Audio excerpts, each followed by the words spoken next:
안녕하십니까. 어느덧 100년이라는 긴 세월을 건너온 여러분의 친구이자 인생의 선배인 김영석입니다. 100년이라는 시간은 입 밖으로 내뱉고 보면 참으로 짧은 두 글자에 불과하지만 돌아보면 참으로 아득하고 먼 길이었습니다. 제가 100번째 생일을 맞이하고 나서 문득 창밖의 노을을 보며 이런 생각을 했습니다. 우리의 인생이란 결국 산에서 시작해 바다로 흘러가는 강물과도 같구나 하고 말입니다. 젊은 날의 우리는 마치 계곡물처럼 거침없이 바위에 부딪히고 소리 높여 흐르며 세상을 호령했습니다. 그것은 대한민국이 전후의 폐허 속에서 한강의 기적을 일궈내던 그 뜨거운 열망과도 닮아 있었습니다. 우리는 보릿고개를 넘고 산업화의 거친 파도를 넘으며 오직 앞만 보고 달려왔지요. 하지만 이제 우리는 그 긴 여정을 지나 거대한 바다라는 영원한 안식처와 만나기 직전인 하류에 와 있습니다. 여러분, 강물이 바다와 하나가 되려면 어떻게 해야 합니까? 물살이 세차던 강물도 바다 앞에서만큼은 속도를 늦추고 스스로를 낮추어야 합니다. 흙탕물을 가라앉히고 가장 고요하고 맑은 상태가 되어야만 비로소 그 넓고 깊은 대양과 섞일 수 있는 법입니다. 그런데 오늘날 우리 주변의 많은 노년의 친구들을 보면 안타까운 마음이 들 때가 참 많습니다. 저를 찾아와 눈물 글썽이며 하소연을 하시는 분들이 계십니다. 교수님, 저는 평생 자식들을 위해 제 뼈를 깎아가며 헌신했습니다. 먹을 것 안 먹고 입을 겉 안 입어가며 키웠는데 이제 늙고 병드니 자식들이 저를 멀리합니다. 명절에 얼굴을 비추는 것조차 의무감에 억지로 오는 것 같고 내 앞에서는 도무지 웃지를 않으니 내 인생이 왜 이리 서글퍼졌습니까? 하고 말입니다. 이 말을 들을 때마다 제 가슴도 미어집니다. 그것은 여러분의 사랑이 부족해서가 아닙니다. 여러분이 잘못 살아온 것도 결코 아닙니다. 하지만 100년을 살아보니 깨달은 무서운 진실이 하나 있습니다. 때로는 우리가 무심코 던지는 말 한마디가 보이지 않는 칼날이 되어 자식들의 발길을 끊어내고 있다는 사실입니다. 사람에게는 누구나 자신만의 운기, 즉 운명의 기운이라는 것이 있습니다. 특히 우리처럼 나이 든 사람의 입에서 나오는 말은 젊은 사람들의 말보다 훨씬 더 무겁고 강력한 에너지를 갖습니다. 이를 옛 어른들은 언령이라고도 불렀습니다. 우리가 내뱉는 한숨 섞인 말과 무심코 던진 서운함의 표현들이 집안의 공기를 무겁게 만들고 결국 자손들이 받아야 할 복과 생기마저 막아버리는 거대한 벽이 되고 마는 것입니다. 자식들이 여러분을 싫어해서가 아닙니다. 그들은 단지 그 무거운 에너지의 무게를 견디기 힘들어서 본능적으로 피하는 것일지도 모릅니다. 저는 지난 한 세기 동안 수많은 국가의 흥망성쇠와 사회의 격변을 지켜보며 한 가지 확신을 갖게 되었습니다. 나이 들어서도 존경받고 자식들이 먼저 찾아와 곁에 머물고 싶어하는 노인에게는 공통된 특징이 있다는 사실을 말입니다. 그들은 채우기보다는 비워낼 줄 알았고 말을 더하기보다는 삼킬 줄 아는 지혜가 있었습니다. 우리가 살아온 시대는 생산과 축적이 미덕인 시대였지만 지금의 시대는 소통과 공감이 화두인 시대입니다. 만약 여러분이 남은 생을 존경받는 어른으로 그리고 자녀들에게 짐이 아닌 영혼의 안식처로 기억되고 싶다면 오늘 제가 드리는 말씀을 뼈에 새기셔야 합니다. 여러분의 노년이 고독한 감옥이 아니라 황홀한 자유가 되기 위해서 반드시 지켜야 할 철칙이 있습니다. 운명을 바꾸고 집안의 화목을 되찾기 위해 입 밖으로 나오려는 순간 혀를 깨물어서라도 반드시 삼켜야 하는 세 가지 말이 있습니다. 오늘 저와 함께 그 무거운 짐을 내려놓는 연습을 시작해 보시겠습니까? 첫 번째로 여러분이 자식들의 존경과 집안의 번영을 원한다면 입 밖으로 꺼내는 순간 재앙이 되는 말이 있습니다. 그것은 바로 나는 몸이 너무 아프다. 사는 게 너무 힘들다. 내 팔자는 왜 이 모양이냐 라는 식의 끝없는 신세 한탄과 병에 대한 하소연입니다. 제 100년의 기억, 서랍 속에서 잊히지 않는 친구가 한 명 있습니다. 그 친구는 젊은 시절 꽤 많은 재산을 모았고 자식들도 남들이 부러워할 만큼 번듯하게 키워냈습니다. 겉으로 보기에는 남부러울 겉없는 노년이었고 경제적으로도 풍요로운 황혼을 맞이할 준비가 되어 있었지요. 하지만 그의 말년은 참으로 쓸쓸했습니다. 그 친구에게는 아주 나쁜 말버릇이 하나 있었는데 자식들이 오랜만에 집에 오면 반가운 얼굴로 맞이하는 대신 미간을 찌푸리며 이렇게 말을 시작하는 것이었습니다. 아이고 삭신이야. 어젯밤에도 다리가 쑤셔서 한숨도 못 잤다. 내가 너희들 키우느라 이 골병이 들었는데 이제 늙으니 아무 소용없구나. 사는 게 지옥이다. 지옥이야. 처음에 자식들은 아버지의 건강을 걱정하며 좋은 약도 지어오고 유명하다는 병원도 모시고 다녔습니다. 하지만 그 불평은 멈추지 않았습니다. 약을 먹어도 소용없다. 의사도 돌팔이다. 나는 그냥 죽는 날만 기다린다. 시간을 내어 찾아온 자식들을 앉혀두고 서너 시간씩 자신의 고통과 외로움만을 토해냈습니다. 결국 어떻게 되었을까요? 자식들의 발길이 뜸해지기 시작했습니다. 나중에는 명절에도 핑계를 대고 오지 않더군요.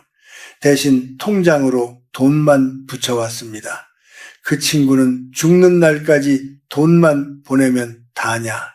천하의 불효자식들이라며 원망 속에 눈을 감았습니다. 여러분 자식들이 왜 그 아버지를 피했을까요? 효심이 부족해서였을까요? 아닙니다. 그것은 에너지의 문제입니다. 생존 본능 때문입니다. 냉정하게 들릴지 모르지만 이 원리를 반드시 이해하셔야 합니다. 지금의 자식들이 살아가는 세상은 우리가 겪었던 육체적 노동의 시대보다 훨씬 더 복잡하고 정교한 정신적 소모를 요구하는 시대입니다. 집 밖의 세상은 전쟁터입니다. 여러분의 자식들은 그 치열한 경쟁 사회에서 살아남기 위해 매일 자신의 기운을 다 소진하고 돌아옵니다. 그들은 지쳐 있습니다. 그들이 부모의 집, 고향집을 찾는 이유는 단 하나입니다. 부모라는 따뜻한 품에서 에너지를 충전하고 위로받고 싶어서입니다. 그런데 부모가 있는 집 문을 열자마자 쏟아지는 말이 아프다, 힘들다, 괴롭다, 죽고 싶다라면 어떨까요? 집안의 공기가 무겁게 가라앉습니다. 이것은 단순한 투정이 아닙니다. 영적인 관점에서 보면 끊임없는 탄식과 한숨은 집안의 강력한 음기를 뿜어내는 행위입니다. 말은 곧 풍수입니다. 여러분의 입이 집안의 운명을 결정하는 풍수지리의 핵심입니다. 입에서 나오는 소리가 밝고 맑으면 그 집은 명당이 되지만 입만 열면 곡소리가 나고 한숨이 나오면 그 집은 흉가가 됩니다. 자식들이 그 음기 가득한 집에 들어오면 본능적으로 숨이 막히고 가슴이 답답해짐을 느낍니다. 마치 보이지 않는 독가스가 찬 방에 들어온 것과 같습니다.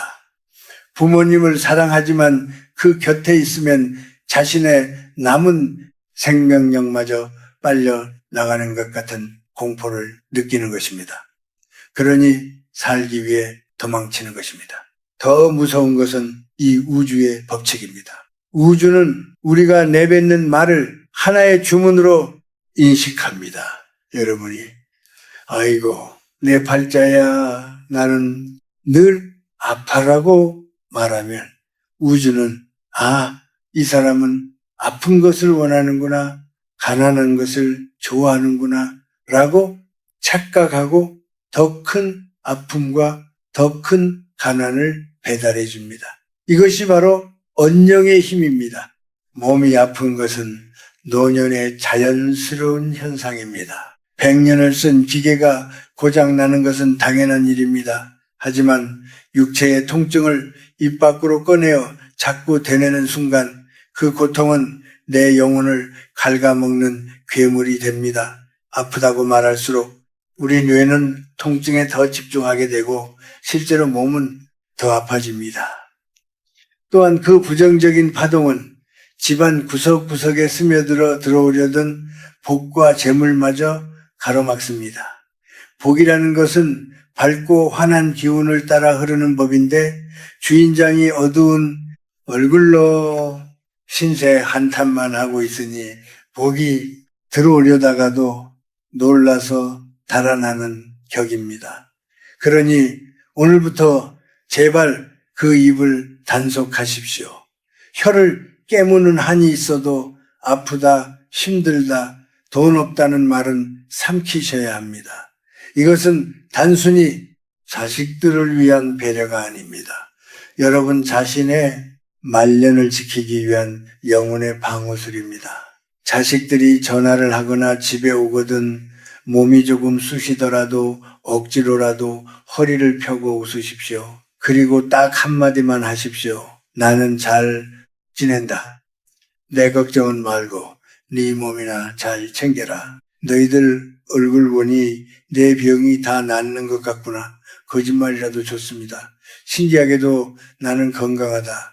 나는 편안하다 라고 말하는 순간 우리 몸속의 세포가 그 말에 반응하여 생기를 만들어냅니다. 그것이 긍정의 기운입니다. 부모가 묵묵히 자신의 고통을 감내하며 오히려 자식을 향해 평온한 미소를 보일 때 자식들은 그 모습에서 거룩함을 느낍니다. 우리 부모님은 늙어서도 저렇게 의연하시구나 하는 경외심이 생깁니다. 그 편안하고 든든한 에너지에 이끌려 자식들은 바쁜 와중에도 자꾸만 부모 곁을 찾게 될 것입니다. 여러분의 집을 병원, 대기실처럼 만들지 마십시오. 대신 지친 자식들이 돌아와 쉴 수 있는 고요하고 맑은 사원처럼 만드십시오. 불평을 멈추고 침묵 속에 미소 짓는 것, 그것이 100년의 세상을 살아온 제가 드리는 가장 강력한 개운의 비법입니다. 두 번째로 여러분이 남은 생을 존경받는 어른으로 살아가기 위해 목에 칼이 들어와도 절대 입 밖에 내지 말아야 할 금기어가 있습니다. 그것은 바로 자식에게 공치사를 하며 감정의 빚을 갚으라고 요구하는 말입니다. 내가 너를 어떻게 키웠는데 내 청춘 다 바쳐서 너 하나 잘 되라고 희생했는데 네가 나한테 어떻게 이럴 수 있냐? 내가 아니었으면 네가 지금 그 자리에 있을 수나 있었겠냐? 어쩌면 이 말들은 우리 세대 부모님들의 가슴 속에 맺힌 가장 깊은 한일지도 모릅니다. 보릿고개를 넘으며 입고 싶은 옷 한 번 못 입고 먹고 싶은 거 참아가며 자식 입에 밥 들어가는 것만 보고 살아오셨지요. 대한민국이라는 나라가 세계 10위권의 경제 대국으로 성장하는 동안 여러분의 굽은 등과 거친 손마디는 그 토양이 되었습니다. 그러니 늙고 힘없어진 지금 자식이 조금만 소홀해도 그 서운함이 폭발하여 이런 말들이 튀어나오는 심정, 저도 100년을 살았으니 왜 모르겠습니까? 하지만 여러분, 냉정하게 들리겠지만 제 말을 뼛속 깊이 새겨 들으셔야 합니다. 여러분이 입을 열어 내가 너를 위해 희생했다라고 말하는 그 순간, 여러분이 평생 쌓아 올린 그 거룩한 부모의 공덕은 산산조각이 나고 맙니다. 그것은 스스로 자신의 복을 걷어차는 가장 어리석은 짓입니다. 우주의 이치, 즉 도의 관점에서 부모와 자식의 관계를 들여다봅시다. 사랑은 본래 내리사랑입니다. 물이 위에서 아래로 흐르는 것이 자연의 순리이듯 부모가 자식에게 주는 사랑은 중력을 거스르지 않고 흘러내려 가는 것입니다. 이것은 거래가 아닙니다. 투자가 아닙니다. 그저 생명의 흐름입니다. 그런데 여러분이 자식에게 보상을 바라고 희생을 생색내는 순간 그 순수한 사랑의 흐름은 역류를 일으킵니다. 영적인 세계에서 보면 대가 없는 사랑은 찬란한 빛을 내뿜는 양기입니다. 하지만 대가를 바라는 마음이 섞이는 순간 그것은 무겁고 끈적끈적한 탁기로 변질됩니다. 제가 아는 한 지인이 있었습니다. 그분은 평생 자식 교육에 올인했고 아들을 의사로 만들었습니다. 친구들 모임에 가면 늘 아들 자랑이었지요. 그런데 정작 그 아들은 명절에 집에 오면 바늘 방석에 앉은 사람처럼 안절부절 못했습니다. 왜냐하면 어머니가 술 한 잔만 들어가면 내가 너 의사 만들려고 시장 바닥에서 어떻게 장사했는지 아느냐. 너는 내 인생의 보상이다 라는 말을 주문처럼 반복했기 때문입니다. 결국 그 아들은 어떻게 되었을까요? 어머니에게 매달 큰 돈을 생활비로 보냅니다. 하지만 어머니를 찾아오지는 않습니다. 전화를 해도 사무적인 목소리로 용건만 간단히 합니다. 어머니는 천하의 불효막심한 놈, 돈 좀 번다고 유세를 떤다며 땅을 치고 통곡합니다. 하지만 이것은 자식의 잘못이 아닙니다. 어머니가 자식과의 관계를 채권자와 채무자의 관계로 만들어 버렸기 때문입니다. 내가 희생했으니 갚아라라는 에너지는 강력한 압박이 되어 상대방의 숨통을 조입니다. 자식 입장에서 부모는 더 이상 안식처가 아니라 평생 갚아도 다 갚을 수 없는 빚을 독촉하는 빚쟁이처럼 느껴지는 것입니다. 에너지의 법칙은 거짓말을 하지 않습니다. 통제하려는 에너지는 반드시 도망치려는 에너지를 불러옵니다. 여러분이 자꾸 과거의 공을 들춰낼수록 자식은 무의식적으로 부모에게서 벗어나고 싶어 합니다. 그것은 배은 망덕이 아니라 자신의 영혼이 그 무거운 부채감에 짓눌려 질식하지 않으려 발버둥치는 생존 본능입니다. 옛 성현들의 말씀에 시음불구보라는 말이 있습니다. 은혜를 베풀었으면 보답을 바라지 말라는 뜻입니다. 이것은 단순히 도덕 교과서에 나오는 말이 아닙니다. 이것이야말로 내 영혼을 지키고 끊어진 자식과의 인연을 다시 잇는 최고의 비책입니다. 부모의 희생은 숭고한 것입니다. 하지만 그것을 입 밖으로 내뱉어 청구서를 내미는 순간 그 숭고함은 사라지고 비참한 거래만 남습니다.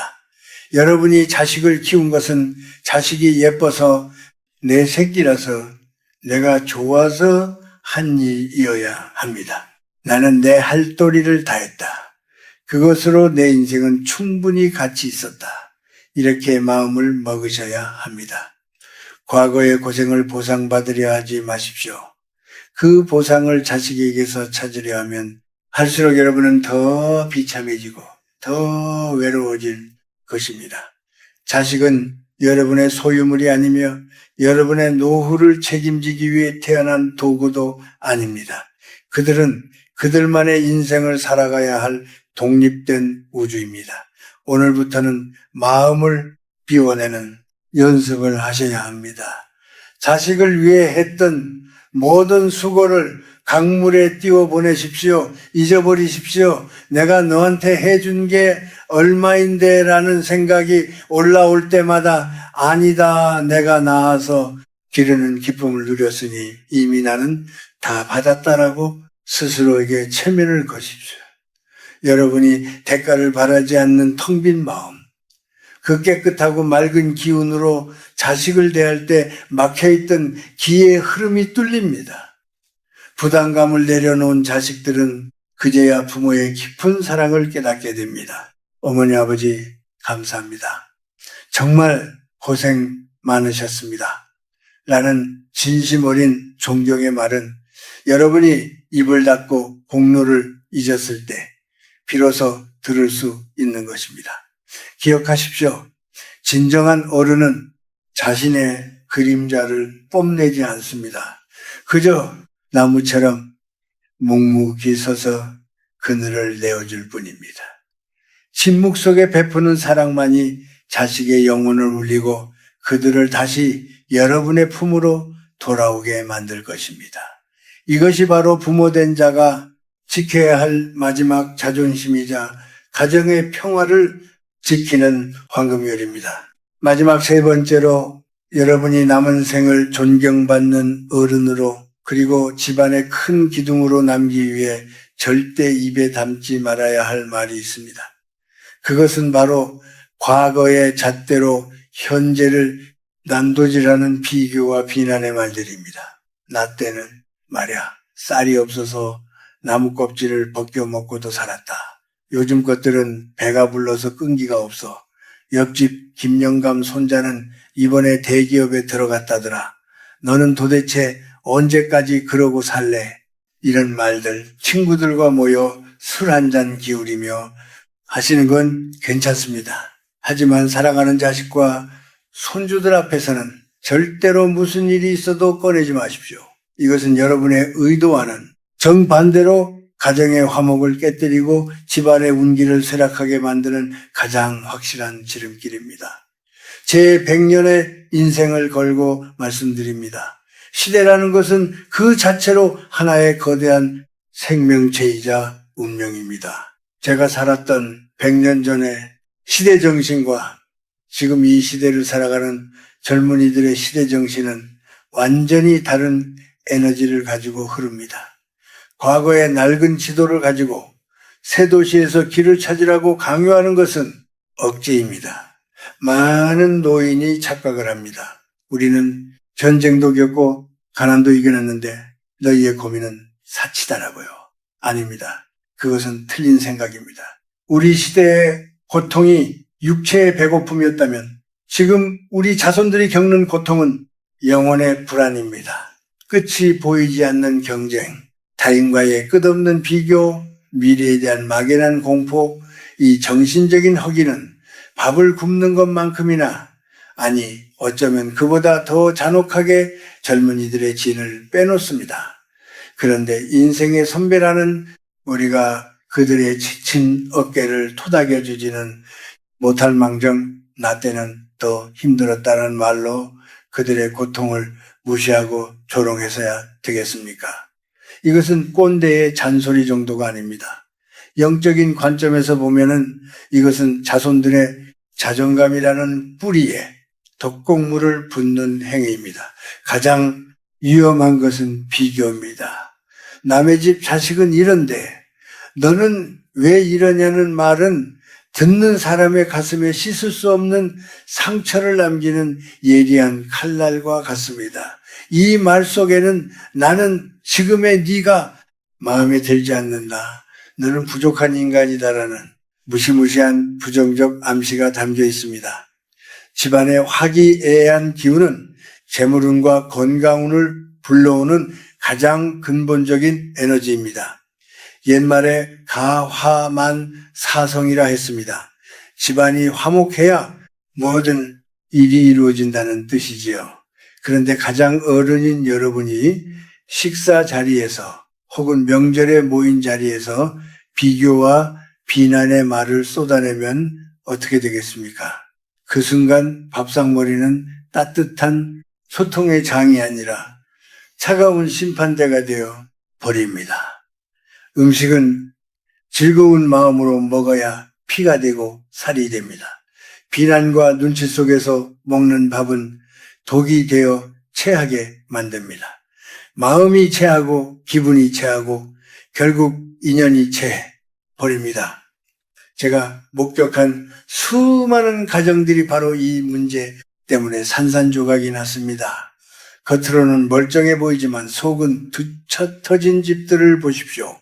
제가 아는 한 명문가 집안의 어르신은 평생 엄격함이 미덕이라 믿고 살았습니다. 자식들이 집에 오면 칭찬 한마디 없이 이것밖에 못 하느냐, 내 이름에 먹칠하지 말라며 호통을 쳤습니다. 그분은 그것이 자식을 강하게 키우는 훈육이라 믿었습니다. 하지만 결과는 참혹했습니다. 자식들은 아버지 앞에서는 고개를 숙였지만 뒤돌아서는 서로를 헐뜯고 아버지를 증오했습니다. 그 집안의 기운은 항상 서릿발처럼 차가웠고 결국 그 많던 재산도 자식들의 불화와 소송으로 뿔뿔이 흩어지고 말았습니다. 화기가 깨진 곳에 복이 머물 자리는 없었던 것입니다. 여러분, 나이듦의 특권이 무엇입니까? 지식입니까? 돈입니까? 아닙니다. 바로 포용력입니다. 나이가 든다는 것은 뾰족한 돌멩이가 강물에 깎여 둥근 자갈이 되는 과정입니다. 세상 모든 것을 있는 그대로 받아들일 수 있는 넉넉한 마음, 그것이 노인의 품격입니다. 우리는 숲의 거대한 고목이 되어야 합니다. 숲속의 큰 나무는 어린 묘목이 비스듬히 자란다고 해서 잎이 조금 시들었다고 해서 나무라지 않습니다. 그저 묵묵히 그 자리에 서서 비바람을 막아주고 자신의 그늘을 내어주며 쉴 곳이 되어줍니다. 지금의 세상을 그리고 지금의 젊은이들을 여러분의 잣대로 재단하려 하지 마십시오. 그들은 그들만의 경랑 속에서 치열하게 노를 젓고 있습니다. 마음에 안 드는 점이 있더라도, 눈에 차지 않는 점이 있더라도 입을 다물어 주십시오. 요즘 애들은 버릇이 없어라는 말이 목구멍까지 차오를 때 그것을 꿀꺽 삼키고 대신 이렇게 말해 보십시오. 세상이 이렇게 빠르게 변하는데 그 속에서 적응하며 사느라 얼마나 고생이 많으냐. 나는 너희가 참 대견하다. 신기하게도 여러분이 평가를 멈추고 인정해 주는 순간 집안의 공기가 바뀝니다. 날카로웠던 기운이 부드럽게 풀리며 따뜻한 온기가 돌기 시작합니다. 그것이 바로 생기입니다. 할아버지 할머니가 나를 판단하지 않고 있는 그대로 받아준다는 안도감을 느낄 때 자손들은 그 집을 진정한 안식처로 여기게 됩니다. 우리의 역할은 심판관이 아닙니다. 우리는 흙과 같은 존재가 되어야 합니다. 흙은 더러운 것도 깨끗한 것도 모두 받아들여 삭히고 결국에는 생명을 키워내는 걸음이 됩니다. 비교하지 마십시오. 비난하지 마십시오. 옛날에는 이라는 말로 현재를 부정하지 마십시오. 그저 허허 웃으며 밥 한 끼 따뜻하게 먹여 보내는 것, 부족하면 부족한 대로 그래 살아있으니 되었다라고 덮어주는 것, 그것이 100년을 살아본 제가 깨달은 집안을 일으키고 자손을 번성시키는 최고의 풍수이자 지혜입니다. 침묵하십시오. 그리고 미소 지으십시오. 여러분의 그 인자한 침묵이 100마디 훈계보다 더 큰 울림이 되어 자손들의 앞길을 밝혀줄 것입니다. 자, 그렇다면 우리는 이제부터 어떤 마음으로 남은 생을 살아가야 할까요? 100년이라는 긴 세월을 건너온 제가 여러분께 드리는 마지막 해법은 아주 간단합니다. 그것은 바로 채움을 멈추고 비움을 시작하는 것입니다. 우리는 젊은 날 더 많은 돈, 더 높은 지위, 더 많은 인맥을 얻기 위해 덧셈의 삶을 살았습니다. 그것이 그때의 생존 방식이었습니다. 대한민국이 무에서 유를 창조하던 시절 우리는 모두 무엇인가를 움켜쥐어야만 했습니다. 하지만 노년의 삶은 다릅니다. 인생의 황후기는 철저한 뺄셈의 시간이어야 합니다. 몸에 힘을 빼야 물에 뜨듯이 인생도 욕심을 빼고 간섭을 빼고 말수를 빼야 비로소 평온의 바다에 뜰 수 있습니다. 지금 여러분이 붙잡고 있는 그 무거운 것들을 놓아버리십시오. 자식에 대한 기대, 섭섭함, 내가 아니면 안 된다는 통제, 욕구, 이 모든 것이 여러분의 영혼을 병들게 하는 독소입니다. 꽉 쥔 주먹으로는 아무것도 잡을 수 없지만 손을 활짝 펴면 온 세상을 만질 수 있습니다. 이제 여러분의 에너지를 밖이 아닌 안으로 돌리십시오. 하루 종일 전화기를 만지작거리며 자식의 연락을 기다리는 감정의 거지가 되지 마십시오. 왜 나를 찾지 않을까라며 밖을 향해 부걸하던 에너지를 거두어들여 여러분 자신의 내면을 가꾸는 데 쓰십시오. 불평과 한탄 대신 고요한 호흡을 선택하십시오. 입을 열어 남을 비난하는 대신 눈을 감고 스쳐가는 바람을 느끼십시오. 행복은 자식이 가져다주는 선물이 아닙니다. 행복은 내가 아침에 눈을 뜨고 마시는 차 한 잔, 베란다에 핀 꽃 한 송이, 창밖으로 보이는 저녁 노을에서 스스로 발견하는 것입니다. 화초에 물을 주며 생명의 신비를 느끼고 낡은 책 한 권을 읽으며 옛 성현과 대화하고 산책하며 땅의 기운을 느끼십시오. 이렇게 소소한 일상에서 기쁨을 찾아내는 노인에게는 맑고 향기로운 기운이 뿜어져 나옵니다. 그 충만한 에너지가 바로 여러분의 노년을 지켜주는 갑옷입니다. 그리고 무엇보다 제가 여러분께 꼭 선물하고 싶은 개념이 하나 있습니다. 바로 화려한 고독입니다. 많은 노인이 혼자 있는 시간을 외로움이라 부르며 두려워합니다. 처량하다고 생각합니다.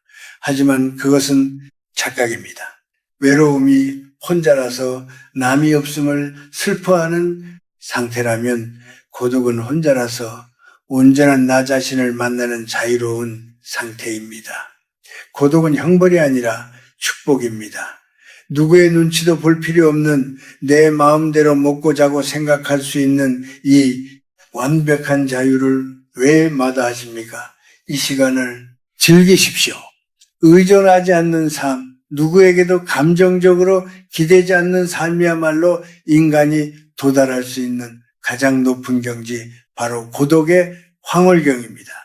여러분이 이 화려한 고독을 즐기기 시작할 때 기적 같은 일이 일어날 것입니다. 여러분의 마음이 텅 비어 고요해지면 집안에 탁한 기운이 사라지고 맑은 생기가 돌기 시작합니다.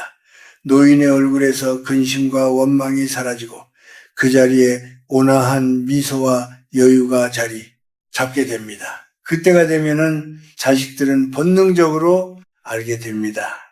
아, 우리 부모님 댁에 가면 왠지 마음이 편안하다. 그곳에 가면 힐링이 된다. 굳이 오라고 성화하지 않아도 그들은 여러분이 뿜어내는 그 평화로운 자장에 이끌려 제 발로 찾아오게 될 것입니다.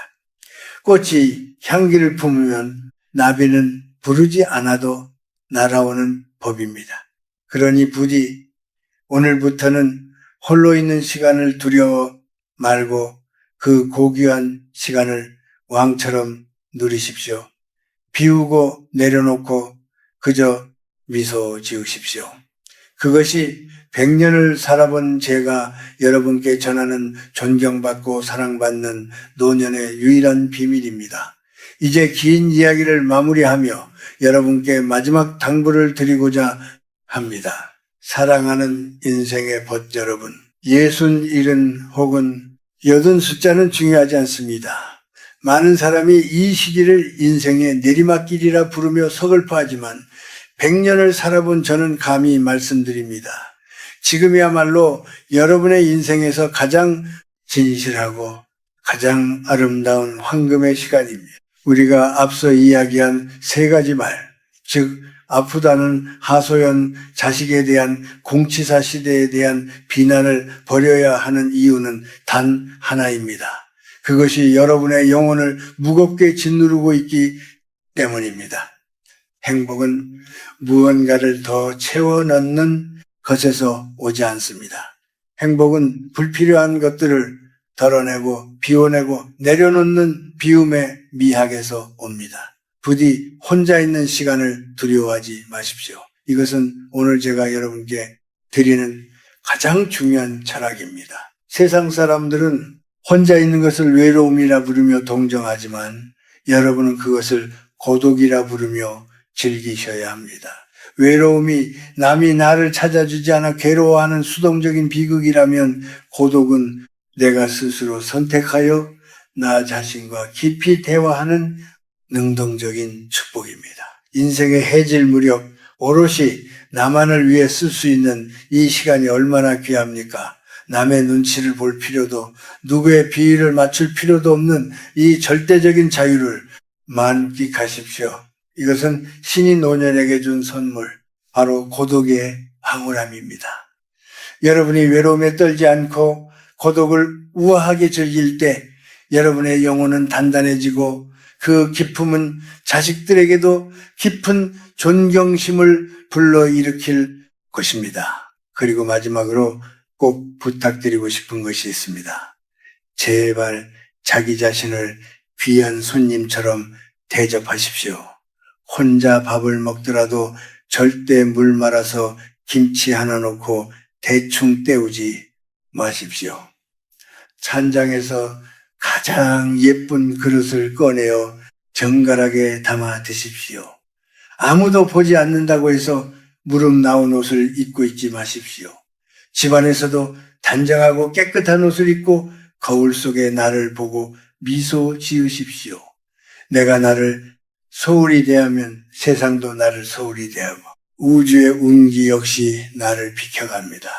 반대로 내가 나를 귀빈처럼 극진히 모시면 내 몸에서 귀티가 흐르고 그 귀한 에너지가 집안의 애군을 막고 복을 불러드립니다. 스스로를 존중하는 노인의 뒷모습만큼 아름답고 위험 있는 것은 없습니다. 여러분이 굳이 말하지 않아도 그저 평온한 얼굴로 그 자리에 존재하는 것만으로도 자손들에게는 큰 위로가 됩니다. 거센 비바람을 막아주는 숲속의 큰 나무처럼 말없이 넉넉한 그늘을 만들어주는 어른으로 남아 주십시오. 그것이 여러분이 가족에게 남길 수 있는 최고의 유산입니다. 이제 모든 짐을 내려놓을 시간입니다. 과거의 섭섭함도, 미래의 불안도, 아픈 몸에 대한 걱정까지도 오늘 밤 흐르는 저 강물에 띄워보내십시오. 꽉 쥔 손을 펴면 빈손이 되는 것이 아니라 우주 전체를 품을 수 있게 됩니다. 100년의 세월을 건너온 저 김영석이 여러분의 밤을 축복합니다. 부디 오늘 밤에는 마음속에 티끌 하나 없는 맑은 구름처럼 가볍고 평화로운 마음으로 잠드십시오. 우주의 따뜻한 기운이 여러분의 이불깃을 덮어주고 깊은 단잠 속에서 여러분의 영혼을 다독여 줄 것입니다. 여러분은 혼자가 아닙니다. 여러분의 삶은 그 자체로 위대했습니다. 그리고 앞으로도 충분히 빛날 것입니다. 평안하십시오. 그리고 행복하십시오. 감사합니다.